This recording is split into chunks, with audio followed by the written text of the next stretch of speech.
আরে হান্নান ভাই, আরে আপনি কোথায় যাচ্ছেন? আরে বসেন বসেন বসেন। শেখ হাসিনাকে নিয়ে আজকে কোনো কথা বলবো না। যাচ্ছেন কোথায়? ও হ্যাঁ হ্যাঁ হ্যাঁ, বসেন বসেন। ওই লুঙ্গিটা একটু, জি জি হ্যাঁ হ্যাঁ, একটু ঠিকঠাক করে বসেন। হ্যাঁ, আজকে কথা বলবো ওই আমাদের সেই গরিবী হটানোর ফেরিওয়ালা এবং থ্রি অশ্বডিম্ব থিওরির এই মহাপরিচালক জনাব ডক্টর মোহাম্মদ ইউনুস স্যার সম্পর্কে এবং ওনার প্রতিষ্ঠিত গ্রামীণ ব্যাংক সম্পর্কে দুই চারটা কথা বলবো। একটু একটু মনোযোগ দিয়ে শুনেন, বসেন।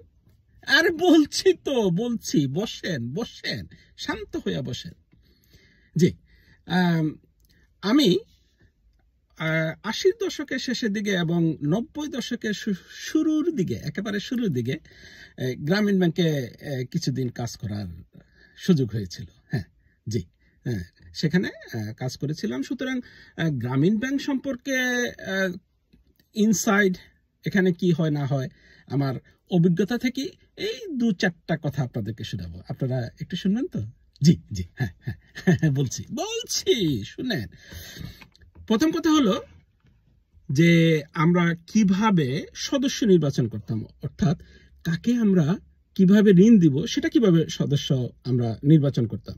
তো আমাদের ব্যাংক থেকে আমার একটা ইনস্ট্রাকশন ছিল, যেটা হলো এমন কাউকে নির্বাচন করো যারা সমাজের একেবারে নিগৃহীত, নিপীড়িত এবং যাদেরকে কেউ কোনোদিন 2 টাকা ধার দেয় নাই, এমন কাউকে টাকা দিবা। তার অর্থ হইল, এটার পিছনে যে ফিলোসফিটা কাজ করতো সেটা হলো, তুমি তাদের বিরুদ্ধে যেই অন্যায় করো, যেই কাজে করো, যাই কিছু করো, তারা কোনো দিন, নেভার এভার তোমার সামনে যেন কোনো দাঁড়িয়ে কথা বলতে না পারে অথবা তোমার কথা অগ্রাহ্য করতে পারে।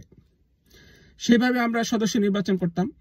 তারপরে টাকা দেওয়ার সময় যখন আমরা টাকা দিতাম, ফর এক্সাম্পল একজনকে 2000 টাকা লোন দেওয়া হলো, কিন্তু ফিজিক্যালি তাকে টাকা দেওয়া হইতো আসলে 1900 টাকা, 100 টাকা কম দেওয়া হইতো। অর্থাৎ গ্রুপ ট্যাক্স 1 নামে তার কাছ থেকে 100 টাকা দেওয়ার সময় কেটে দেওয়া হইতো। তারপরে বহু রকম আছে, গ্রুপ ট্যাক্স 1, গ্রুপ ট্যাক্স 2, তারপরে আপদকালীন সঞ্চয়, বিপদকালীন সঞ্চয়, সো মেনি থিংস। এগুলি বলতে গেলে অনেক অনেক সময় লেগে যাবে, তা বলা সম্ভব না।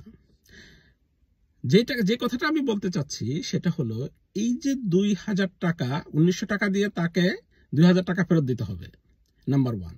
নাম্বার 2, তাকে 50 সপ্তাহ পরে 2 সপ্তাহ সময় দেওয়া হবে এই 2000 টাকার সুদ তাকে করতে হবে, পরিশোধ করতে হবে।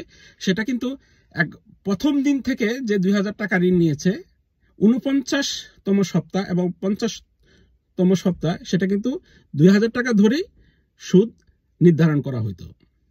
এটা যে টাকা কমে আসতেছে, সুদ কম হবে, সেরকম কোনো সিস্টেম ছিল না। এখনকার কথা আমি জানি না, সো এখন কিভাবে নির্ধারণ করা হয়, যেহেতু আমি এখন কাজ করি না, সুতরাং আমি সঠিক বলতে পারবো না। তখনকার দিনের কথা বলতেছি। এই যে প্রক্রিয়াটা, এই প্রক্রিয়ায় যে গরিবদেরকে আরো গরিব বানানোর যে অপূর্ব থিওরি ডক্টর মোহাম্মদ ইউনুস এত সুন্দরভাবে পৃথিবীর কাছে উপস্থাপন করেছেন, যে উপস্থাপনার কারণে ওনার সেই সুন্দর, এত সুন্দরভাবে কথা বলেন যে কেউ না বিশ্বাস করে কোনো সুযোগ নেই। আজকে কেউ যদি মিরপুর 2 নম্বরে যান, তাহলে দেখবেন যে হেড অফিসের, গ্রামীণ ব্যাংকের হেড অফিসের যে ব্রিক্সগুলি আছে, সেটা বিউটিফুলি রক্তে লাল। এটা কি জন্য জানেন? সেটা হইল ওই গরিব থেকে যে রক্ত চুষে চুষে গ্রামীণ ব্যাংক নিয়েছে, সেই রক্তের রং। আমার এখন আপনাদের কাছে প্রশ্ন, কেউ কি একটু ডক্টর ইউনুসকে জিজ্ঞাসা করতে পারবেন এই রক্ত চোষা তিনি কতদিন চালাবেন? যদি কোনোদিন এর জবাব পান, প্লিজ একটু জানাবেন। পিস।